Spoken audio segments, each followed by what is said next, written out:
bahwa kita sebagai lembaga pendidikan itu tidak melakukan suatu implementasi Tridharma itu secara sunyi, harus disuarakan. Jadi sekecil apapun peran kita dalam lingkungan sistem yang besar, visi besar kita tuntaskan. Benar. Nah,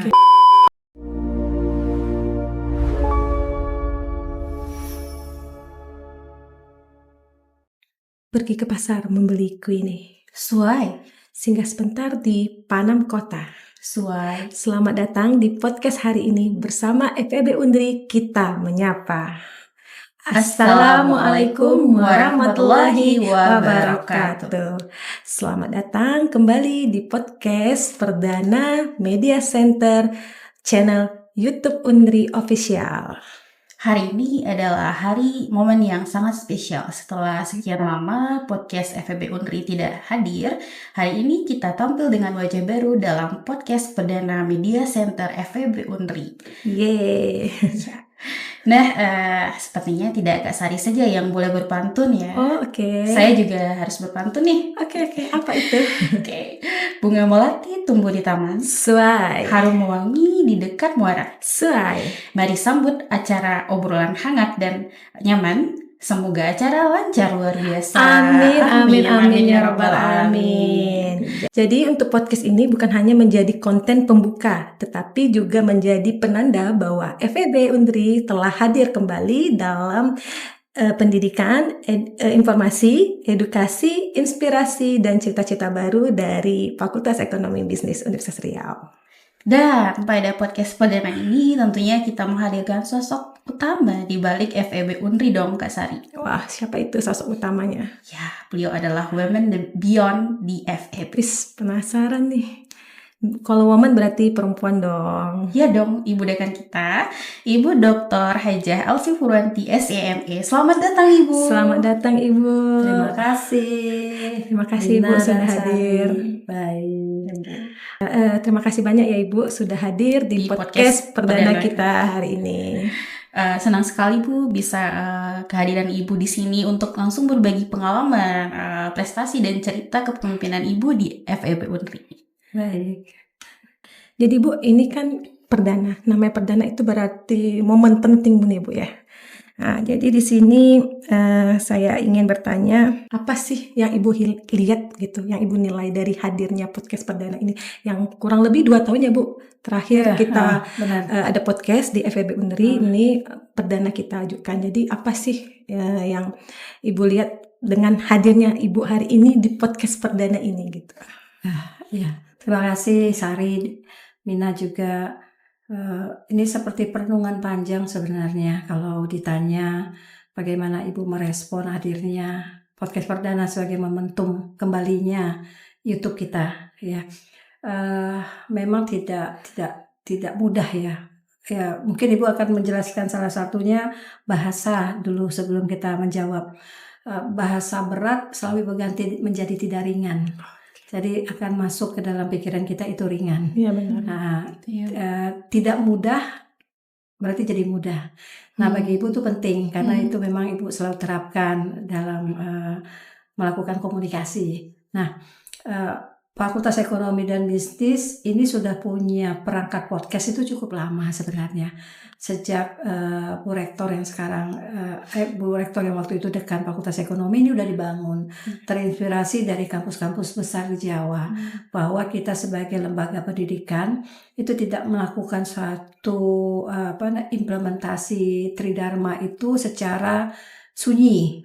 Harus disuarakan itu kepada pihak lain supaya mereka mengikuti bagaimana tanggung jawab kita dalam mendidik generasi muda melalui satu fasilitas yang bisa kita sampaikan dan mudah-mudahan ada koreksi positif ya dari para pihak yang nanti kita gunakan untuk keberlanjutan kita. Nah, kalau bicara masalah kembalinya podcast kita, automatically itu akan kembali lagi aktif kembali untuk channel YouTube kita.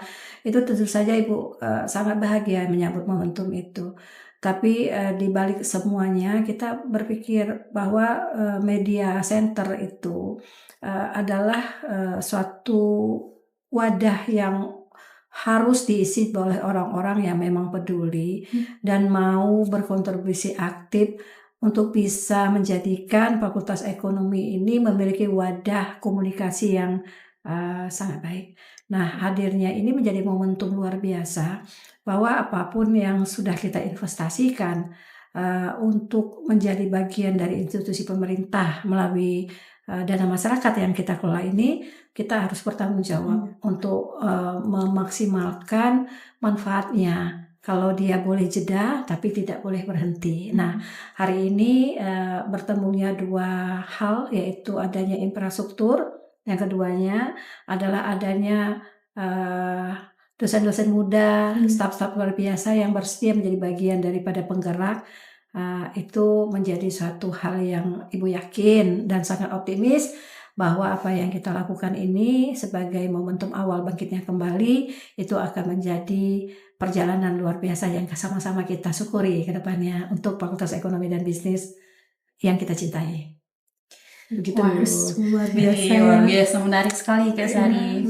Nah, kalau boleh Mina menangkap poinnya nih Bu, berarti tadi dalam FEB atau perguruan tinggi kita tidak boleh hanya sekedar tridharma dan membiarkan tridharma itu sunyi ya Bu ya. Ya, Nah, kita harus mempublikasikannya. Nah, di tengah perkembangan digital saat ini, nah ini salah satu bentuk aktualisasi kita ya. Iya. Dan juga tadi Ibu menyebutkan sebagai pertanggungjawaban kita terhadap adanya infrastruktur dan dipertemukan dengan orang-orang yang peduli. Orang-orang yang peduli. Siap Ibu.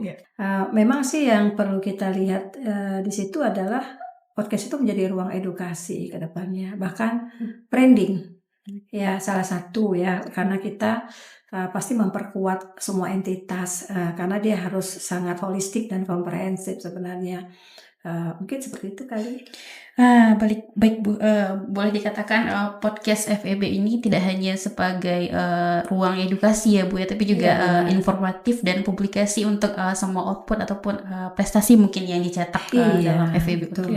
Salah satu bentuk penguatan citra FEB lah Bu ya. Iya dong. Nah, citra itu kan memang harus dibentuk. Pertama tuh kita harus dulu memastikan citra positif apa yang mau kita sampaikan atau kita bentuk untuk Fakultas Ekonomi dan Bisnis Universitas Riau. Kalau kita kembali merujuk kepada fungsi kita sebagai lembaga pendidikan yang melakukan program Tridharma perguruan tinggi, itu memang akan menjadi mandatori yang melekat kepada semua kita yang punya label Civitas Akademika. Mau kita dosen, pegawai, mahasiswa, kan seperti itu ya. Tapi bagaimana branding ini melekat kepada kepedulian, nah itu adalah sesuatu yang harus kita temukan bahwa Civitas Akademika dalam program Tridharma perguruan tinggi juga punya warna khusus untuk bagaimana kita melihat problem-problem sosial yang ada, dan wujudnya adalah kita mencoba menjadi solution maker dari problem sosial termasuk tentang lingkungan, ya kan seperti itu ya. Jadi branding yang kita lekatkan kepada Fakultas Ekonomi itu adalah pelampauan daripada Tridharma perguruan tinggi karena ada ciri yang kita lekatkan yang juga masuk dalam COE-nya riset Universitas Riau sebenarnya, yaitu kalau kita kan lahan basah ya. Benar sekali. Jadi Bu, tadi Bu cerita nih, saya suka sekali mendengar cerita Ibu nih. Jujur Bu, sebagai mahasiswa, sosok dekan itu adalah sosok yang tak tersentuh lah ya bahasanya Bu. Karena susah. Pegang. Bisa dipegang. Karena dulu saya juga mahasiswa kan. Bisa diraih. Dulu juga pernah jadi mahasiswa, dan sosok dekan ini yang tak tersentuh ini dalam artian sulit untuk ditemui gitu kan Bu ya. Karena sosok penting gitu kan. Tapi tanda tangan dan namanya ada di skripsi kami. Oh iya. Jadi impossible. Iya. Skripsi. Jadi kedekatannya mungkin dari skripsi itulah kan, ada kesan yang mendalam. Nah di sini saya setelah itu pada saat saya jadi mahasiswa saya merasakan demikian, dan saat saya menjadi dosen saya merasakan juga sosok dekan itu sosok yang inspiratif. Karena saya dosen muda ya Bu. Jadi melihat Ibu, saya merasa ini Ibu sangat inspiratif sekali. Nah, saya ingin sebenarnya juga mengetahui sih bagaimana sih menjadi seorang dekan. Jadi berada Ibu di posisi saat ini gitu loh. Itu apa sih yang telah Ibu lakukan gitu? Ibarat kata kalau tangga kami baru ingin memulai langkah, kalau Ibu sudah berada di tangga sekian gitu. Menuju ke tangga sekian itu bagaimana sih Bu gitu? Sampai akhirnya Ibu berada di posisi saat ini. Oh iya. Itu sebenarnya kembali lagi kepada sosok yang impossible gitu ya. Iya, Ibu sosok juga alamin itu dulu waktu Ibu menjadi mahasiswa. Jadi tahunya sosok pimpinan kita, dekan, rektor itu adalah pada saat seremonial. Ya di ruang publik di mana ada agenda besar, kita baru lihat kan, kita nggak mungkin kan bertamu ke ruang yang dekat. Nah artinya kalau bahasa seperti itu menjadi pertanyaan banyak orang, harusnya dekannya yang hadir ke ruang publik kan. Nah jadi dekan hadir ke ruang publik itu baik dalam acara-acara resmi maupun tidak resmi, dan dengan adanya teknologi sekarang sebenarnya kehadiran ruang publik itu menjadi sesuatu yang mustahak. Jadi tidak mungkin suatu institusi pendidikan karena perubahan dinamika sekarang ya. Nah, mungkin suatu institusi publik itu tidak menampakkan sosok publiknya di ruang publik. Nah itu memang harus menjadi keharusan menurut Ibu.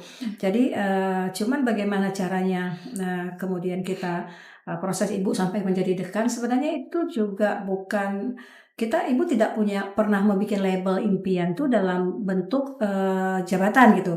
Jadi itu nggak pernah sama sekali, karena kita menjadi dosen itu kan adalah tugas yang memang secara pelaksanaan itu akan membuat rekam jejak karir akademik sebenarnya, dan kita melakukan semua kan dari dosen muda, asisten ahli, sampai nanti yang paling puncaknya adalah guru besar atau profesor. Itu kan pasti kita semua sama kan.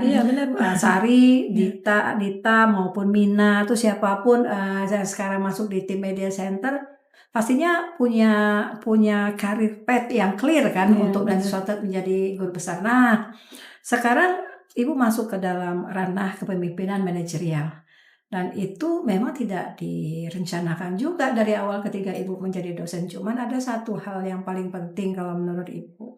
Ketika kita masuk pada tahapan usia tertentu, itu kan biasanya tanggung jawab kita kan berubah-ubah ya. Berubah pasti itu waktu kita jadi anak, ini tanggung jawabnya, jadi mahasiswa ini, jadi kerja ini kan beda-beda ya, tanggung jadi ibu lain lagi tanggung jawabnya. Dan semua tanggung jawab itu pasti ada prioritas dong. Ya. Jadi prioritas setiap tahapan tanggung jawab itu nggak sama.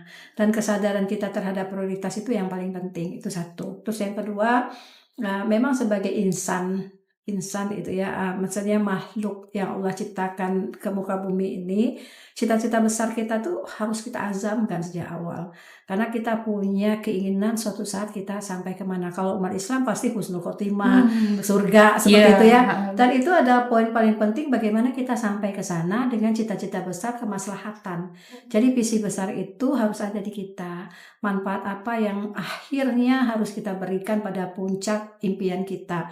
Itu besar. Misalnya kalau Ibu dulunya, nah cita-cita Ibu adalah memberikan manfaat sosial yang besar, itu seperti membuat suatu lembaga untuk menyantuni orang jompo gitu kan. Itu ada dalam impian besar Ibu.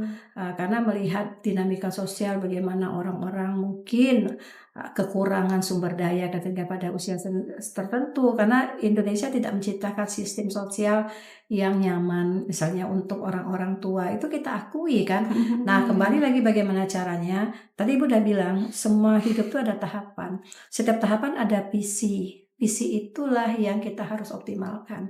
Jadi ketika kita menjadi dosen muda, apa visi besar dosen muda sebelum naik ke tahapan berikutnya.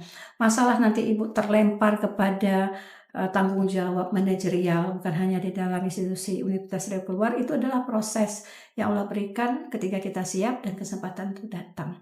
Nah, jadi kesiapan kita itu adalah setiap tanggung jawab yang kita miliki lakukan secara optimal. Karena kan dalam Islam juga kita begitu kan, setelah selesai dalam suatu urusan lain, beralihlah kepada urusan yang lain. Tapi bukan menyelesaikan urusan ini dengan meninggalkan masalah. Nah, kuncinya di situ. Selesaikan setuntas-tuntasnya, semaksimal yang kita bisa. Kemudian jika ada kesempatan lain yang baik buat kita, lakukan aja dengan percaya diri, tapi dengan kita punya visi besar sebelumnya yang terus kita jaga konsistensinya, begitu lebih kurang. luar Jadi sampai biasa. jadi dekan pun biasa begitu. ya Kak Sari. Ya, kita bisa petik bahwasanya bukan tiba-tiba ibu bisa Enggak. langsung menjadi dekan Ada gitu. Nggak proses bisa, ada panjang. proses dan nggak bisa tiba-tiba. Iya, Jadi benar. kita tidak bisa merencanakan masa depan tuh presisi itu tidak akan bisa. Tapi kalau sudah ada career path, beruntung kalau kita dosen pegawai negeri sipil atau dosen lain pun yang dosen ya, itu sudah bisa merencanakan karir karena sudah diberi career path-nya. Kan banyak di luar yang enggak ya. Nah, tapi apapun namanya potensi yang kita dapat kalau seperti sekarang tuh karir manajerial itu kan tidak direncanakan. Tidak juga kita persiapkan diri kita, tetapi kan kepantasan itu kita dapat by proses. Jadi kalau rekam jejak kita bagus, kita bisa membuktikan bahwa tanggung jawab bisa kita selesaikan dengan baik, peluang-peluang itu akan selalu ada karena amanah itu kan datang bukan diambil kan. Iya. Seperti itu lebih kurang ya, mohon maaf ya, Masya Allah, jadi luar jadi biasa. penceramah seperti apa ya. Jadi poin pentingnya rekam jejak yang bagus. Rekam Iya, jejak yang yang bagus. dan Oke, konsisten pasti- ya. Iya betul Kak Sari. Oke. Pastinya dimulai dari Iya. perjuangan, kemudian kata ibu tadi kita harus punya mimpi yang luar biasa, berdampak yang luar iya. biasa. Jadi Kesempatan mimpi yang luar biasa tuh kan yang gede tuh panjang tuh. Betul. Tapi sebagai orang yang memahami perencanaan, setiap tahapan itu juga punya visi besarnya. Visi besar, Jadi iya. sekecil apapun peran kita dalam lingkungan sistem Iya, yang benar. besar, visi besar kita tuntaskan. Benar. Nah, Oke. itu yang paling Apapun penting. peranannya, walaupun Iya. peranan kecil sekali. Sekecil apapun, karena itu adalah proses yang memang Allah berikan kepada kita. Iya, benar. Nah, Ibaratnya kalau kecil nggak bisa dipegang, gimana yang besar kan? Iya, Iya, benar. betul. Tidak bisa menyelesaikan hal kecil, tidak akan Iya. bisa menyelesaikan hal besar. Ya, Iya, kan? seperti Oke, benar. artinya seperti peta ya ibu, kalau misalnya di jalan kita terbentur ya kita balik lagi kepada visi besar kita tadi. Iya, gitu. jadi betul itu Mina. Jadi kalau dalam proses itu nggak mungkin semua mulus loh. Iya. Tapi ketika kita sudah punya visi besar, mungkin kita belok sedikit Hmm. untuk mencari jalan yang berbeda, balik lagi kepada jalan utama. Tapi kalaupun mundur yang kita rencanakan untuk melompat. Tapi jadi memang harus strategik sih. Tapi Mundur itu selangkah untuk maju ya Bu. itu juga bisa, Iya, kan ada iya. alternatif seperti itu. Kalau temboknya kita hadapi, ngapain kita bentur dengan tembok? Tentu kita nyisip dulu ke kiri Iya. atau mundur dulu selangkah Iya. cari jalan lain kan. Iya, Masya Allah Ibu jadi inspirasi bagi kita dosen-dosen muda ya Kak Sari. Iya, Nah, semangat. ya Bu, siap. Mungkin Ibu bisa Ibu ceritakan momen yang paling berkesan mungkin Bu dalam proses perjuangan yang Ibu katakan tadi, kita dapat gambaran yang sangat panjang gitu ya. Sehingga dapat membentuk cara ibu memimpin Gaya fakultas ini. kepemimpinan Ibu yang Iya, si ibu juga pernah salah, pernah tidak benar atau tidak tepat. Tapi setiap waktu kita harus melakukan self reflection ya. Artinya kalau kita salah, kita akui salah kita dan kita perbaiki. Karena interaksi dengan manusia itu rumit. Ya, artinya itu bukan hanya kita, ada Allah sebenarnya yang menolong kita supaya interaksi dan pembukaan hati itu baik, tapi tentu dengan niat kita yang baik baru semesta bekerja sama kan. Jadi memang kalau ibu itu kalau momentum itu sebenarnya boleh panjang ya, dari kecil juga boleh ya. Sebenarnya momentum yang membentuk persepsi yang ibu lakukan seperti saat ini sebenarnya dari orang tua ibu sendiri. Nah, ya, ketika almarhum, kalau kami bilangnya abah ya, itu waktu itu ibu masih SMP kalau tidak salah. Beliau selalu mengatakan bahwa hidup ini seperti tangga, katanya kan ya, naik ke atas turun ke bawah. Jadi artinya kan kita tidak ada masa pasang surut gitu kan. Tapi ketika kita melakukan proses untuk naik, selalulah tegur kiri dan kanan.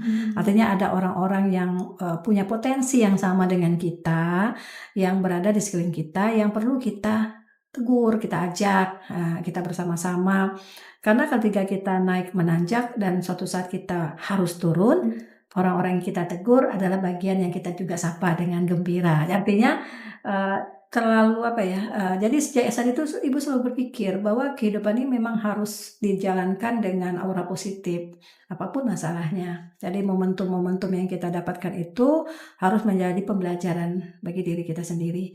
Bahkan kesalahan sekalipun, kalau kesalahan kita renungkan dengan baik dan kita sadar bahwa kesalahan ini bisa kita koreksi saja, nggak apa-apa. Jadi jangan malu mengakui kesalahan kita, tapi berbesar hati untuk memberikan solusi. Kadang-kadang kan kita salah atau orang salah, kita lupa bahwa menyalahkan orang lain itu harus disertai dengan saran terhadap solusi. Nah, semaksimal mungkin lakukan seperti itu, sehingga kita tidak orang yang paling benar sebenarnya di dunia ini, tapi kita bisa bersama-sama untuk mewujudkan kebenaran kolektif. Karena kita tidak kerja sendiri kan, khusus untuk kita yang bekerja bersama-sama gitu. Begitu lebih kurang. Jadi panjang nih, lebih kurang ya kali tambah sebut. Masya Allah. Jadi sudah mendengarkan cerita Ibu nih. Kira-kira Bu, dalam memimpin FEB nih, apa nilai yang paling Ibu pegang dalam kepemimpinan Ibu? Oke. Kalau bagi ibu yang paling penting itu adalah semua orang punya potensi baik dan terbaik di sini. Jadi menyadari bahwa yang kita pimpin adalah orang-orang yang memiliki potensi, kita berikan ruang mereka untuk bisa mengapresiasikan atau menyampaikan pada wadah yang tepat setiap potensi yang mereka miliki. Dan itu perlu pemahaman bahwa Fakultas Ekonomi yang Ibu pimpin ini adalah ruang untuk kita sama-sama menjadi sosok terbaik dalam peran kita, karir kita, dan bagi mahasiswa juga selama dia menjadi mahasiswa dia harus menjadi mahasiswa terbaik. Dan wadah institusi ini harus menjadi wadah yang hidup untuk memberikan ruang apresiasi seperti itu. Jadi ada panggung-panggung yang kita harus siapkan supaya mereka bisa menyampaikan kepada orang lain bahwa sisi terbaik dirinya itu muncul di panggung-panggung apresiasi yang kita keluarkan. Itu di banyak hal, seperti kalau kita merujuk pada Tridharma misalnya ya, sejak tahun pertama Ibu menjadi dekan, memang Ibu memaksa supaya ada international conference yang sifatnya berkelanjutan. Jadi itu sebagai ruang belajar bersama sebenarnya, bahwa kita bisa meng-upscale institusi dan pribadi kita sejajar dengan universitas-universitas lain yang punya juga banyak kegiatan ilmiah yang berstandar internasional. Ya kenapa kita harus tidak mau itu juga pemaksaan yang akhirnya menjadi kesadaran. Dan tahun ini juga kita lihat bahwa untuk menurut pengalaman pribadi itu ya, untuk melaksanakan conference internasional itu tidak menjadi kendala lagi di kita. Semua terbuka untuk memiliki jaringan internasional, dan dosen-dosen kita luar biasa. Semua punya jaringan internasional sebenarnya. Wadahnya yang kita ciptakan. Ya kalau ada wadahnya kan baliknya ke kita. Kalau wadah tidak kita bikin, sumber daya itu akan menyebar ke tempat-tempat lain yang menyediakan wadahnya. Kan sayang ya. Nah, Masya Allah. Jadi Ibu memberikan, ibarat kata Ibu memberikan kesempatan menyediakan wadahnya dan memfasilitasi dan mengapresiasi. Wah, Masya Allah. Harus kalau misalnya Ibu jadi dekan tuh, terus Ibu berpikir bahwa kewajiban Ibu hanya Tridharma saja, Ibu pikir tanpa ada dekan terutama berjalan dengan baik. Tetapi pola koordinasi, kemudian penguatan dari orkestrasinya itu nggak ada, sehingga tidak ada kita melihat semua bekerja dengan jalur yang saling mendukung dan efisien. Karena efisiensi memang harus jadi ruang yang kita pikirkan dengan hati-hati. Kalau kita punya tiga entitas besar di sini, yaitu misalnya manajemen, ilmu ekonomi, akuntansi, orkestrasinya harus ada. Ya, disitulah fungsi pimpinan untuk melihat kebutuhan yang paling penting yang harus di take over oleh fakultas. Kan ada yang di ranah prodi juga selesai ya, tapi ada sesuatu yang harus kita buat wadahnya supaya menjadi ikatan semua bekerja dengan maksimal. Seperti itu, bukan uang sebenarnya. Nah, kalau uang itu kan ya sudah disediain pemerintah kita kan. Tapi bagaimana kita menciptakan satu ruang apresiasi yang bermanfaat untuk semua keluarga besar Ekopam kita ini gitu. Dan jujur Bu, kami pun merasakan wadah yang Ibu berikan sama kami. Betul, Walaupun betul. belum internasional ya Bu ya, tapi OTW ya. Iya, artinya wadah itu mungkin bisa dikatakan wadah kolaborasi ya Bu ya, Iya. di dalam apa Ibu tadi mengatakan memberikan apresiasi terhadap bahwasanya pasti ada nilai atau potensi-potensi yang berbeda. Nah itulah yang akan kita backup dalam satu kolaborasi dan tentunya kita ingin efisiensi sebagai output dari kolaborasi tadi ya Ibu. Nah kalau boleh Ibu bagaimana cara Ibu membangun komunikasi itu agar kolaborasi tadi itu terbentuk secara satu arah dan efisien gitu Bu? Kalau membangun komunikasi ini memang harus kita hati-hati.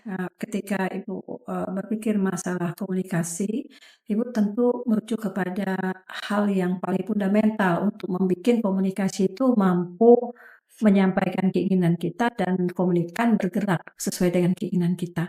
Tapi kalau kita hanya melihat dua sisi antara yang menyampaikan dengan yang mendengar, itu masih ada ruang untuk tidak bergerak sebenarnya. Bagaimana cara dia bisa bergerak adalah menyatukan persepsi. Jadi komunikasi itu kan layar besarnya adalah visi Fakultas Ekonomi dan Bisnis Universitas Riau kan. Visi kita kan menjadi lembaga riset ternama di Asia Tenggara 2035. Dan itu masih abstrak gitu mungkin bagi sebagian orang. Bagaimana membreakdownnya menjadi suatu tahapan yang semua bisa mengambil peran. Nah kuncinya semua bisa mengambil peran kan. Kalau visi hanya sekadar nempel sebagai cita-cita besar institusi terus tidak di breakdown menjadi peran semuanya kan jadi tidak menarik gitu kan. Menurut Ibu tidak ada energinya seperti itu. Nah energi itu diciptakan dari kesamaan persepsi. Nah kesamaan persepsi itu harus di breakdown lagi, turun sehingga ada kelompok-kelompok yang persepsinya kita bangun, tapi nantinya akan menjadi persepsi besar bersama. Nah contohnya begini, contohnya media center lah ya. Persepsi yang kita bangun bersama adalah kita menjadi kanal bagaimana kita memberikan komunikasi yang positif terhadap semua kinerja di Fakultas Ekonomi dan Bisnis. Ibu kan nggak ngerti juga nih masalah media sosial, nggak ngerti juga masalah web, karena Ibu dosen Fakultas Ekonomi dan Bisnis. Ya, artinya tapi mengerti tidak mengerti itu tuntutan. Akhirnya tapi orang yang mengerti pasti ada. Nah mencari talent-talent yang bisa mengerti dan akhirnya memiliki visi yang sama atau tujuan sama, persepsi yang sama dengan Ibu itu adalah tantangan-tantangan yang harus dilakukan bagaimana mengatasinya. Jadi Ibu selalu berpikir bahwa membentuk kelompok orang itu trial and error. Bukan kali pertama sih Ibu membentuk kelompok-kelompok sebenarnya, tapi begitu dia tidak jalan, Ibu cepat evaluasi dan coba lagi dengan strategi yang berbeda. Nah itu juga persepsi itu akan bisa diturunkan pada banyak kelompok-kelompok kecil lainnya. Jadi persepsi mahasiswa itu beda. Jadi bicaranya dengan bahasa mereka. Supaya komunikasi itu menggerakkan. Jadi komunikasi itu memang kalau Ibu prinsipnya menggerakkan. Bahkan pada tenaga cleaning service sekalipun itu bahasanya juga agak tidak sama. Mungkin lebih banyak ketindakan seperti misalnya ada sampah Ibu langsung mungut sendiri. Sebenarnya itu komunikasi. Komunikasi melalui tindakan supaya ada kesadaran kita bersama bahwa kita peduli dengan apa yang mereka kerjakan. Ya begitulah. Sehingga kita menyampaikan semua itu ada bentuk-bentuk atau kita dot yang kita lihat dulu, kemudian bahasa dan kebutuhan mereka itu apa, baru kita sampaikan. Itu even kita layarkan pun, ketika komunikasi dengan para wakil dekan itu akan sangat berbeda dengan komunikasi yang lainnya dan pembagian tugas itu harus konsisten dengan apa yang kita sampaikan. Gitu. Luar biasa ya Kak Sari. Jadi Bu, tak terasa kita sebenarnya nih sudah berbincang-bincang lebih kurang 30-40 menit ya Bu. Oh, udah lama Iya, ya? Jadi target kita kan 20 menitan ya Bu ya. Biasa ngajar 2 jam. Iya. 3 SKS ya Bu. ya. Jadi langsung lah Bu kita ke pertanyaan terakhir aja lah ya Bu ya. Menurut Ibu selama memimpin fakultas ini apa tantangan terbesar dengan perubahan yang ada saat ini gitu? Tantangan terbesar itu adalah memahami perubahan apa yang paling penting untuk kita respon lebih cepat. Karena perubahan itu sangat banyak ya, apalagi kalau kita bicara disrupsi informasi kalau menurut Ibu. Karena dengan adanya digitalisasi ini informasi itu masuk dari segala arah. Tapi kan kita punya prioritas informasi. Kalau kita memimpin institusi, prioritas informasi pertamanya tentu saja institusi yang di atas kita. Itu kalau dari ujung ke alis kan ya presiden, kementerian dan sebagainya. Tapi jangan lupa bagaimana kita mengharmonisasi dengan apa menjadi kepentingan yang ada di bawah kita, yaitu seluruh sivitas akademika. Jadi harmonisasi antara apa yang dituntut secara global turun kepada institusi yang menjadi payung kita dan bagaimana menerjemahkan dalam tuntutan yang dampak yang bisa dirasakan oleh sivitas akademika itu yang kita harus temukan. Jadi kalau kita bicara masalah digitalisasi misalnya, itu kan tuntutan global dan itu ada di universitas tanggung jawabnya. Nah, masalah global warming dan sebagainya itu juga tuntutan global. Tapi kita bisa bikin hal kecil yang mewujudkan kita merespon tuntutan itu. Nanti larinya semua di Tridharma atau termasuk kurikulum pendidikan. Nah, kurikulum kita tentang lingkungan itu mewujud kepada riset, pengabdian masyarakat, kemudian pendidikan kita di kurikulum. Nah, itu juga harus disimpulkan dengan sangat baik melalui semua tim yang bekerja di Fakultas Ekonomi dan Bisnis. Wah, artinya tantangan sebesar apapun kita menyikapinya harus tetap dengan bergerak ya Bu. Benar, harus seperti itu. Nah, gerakannya itu sekecil apapun, dan pastinya itu tetap bagian dari Tridharma. Iya, tanggung jawab kita di situ. Terima kasih Bu atas jawaban-jawaban yang luar biasa, sangat inspirasi sekali. Jadi kita bahas tadi behind the leadership Ibu ya dalam memimpin Fakultas Ekonomi Bisnis. Sungguh ini sangat menginspirasi sekali. Tentu juga sebenarnya ternyata sosok dekan itu masih bisa terjangkau melalui channel YouTube ini. Ibu kan sering turun ke belakang, bahkan duduk dengan mahasiswa. Iya benar. Apalagi Ibu sekarang aktif juga ya, banyak terjun yang berkolaborasi dengan mahasiswa kita. Jadi juga tidak menjadikan ini sosok yang tak tersentuh lagi. Jadi apalagi dengan adanya tim media center kita, dengan kanal YouTube kita ini bisa tahu bahwasanya sosok dekan sebenarnya seperti inilah. Jadi kalau ingin mengenal Ibu bisa tonton YouTube kita. Iya dong, tonton YouTube Fakultas Ekonomi dan Bisnis. Iya, benar sekali. Jadi untuk episode pertama kita hari ini sekian pertanyaannya ya Bu ya. Terima kasih Bu. Mohon maaf tadi ini agak lewat waktunya ya. Agak lewat waktunya karena ini Ibu kan sibuk ya, jadi kita memanfaatkan waktu yang ada. Oke, sekian ya hari ini episode pertama kita selesai dan kita nanti lanjut untuk episode kedua. Oke. Terima kasih. Terima kasih Ibu. Sama-sama Ibu.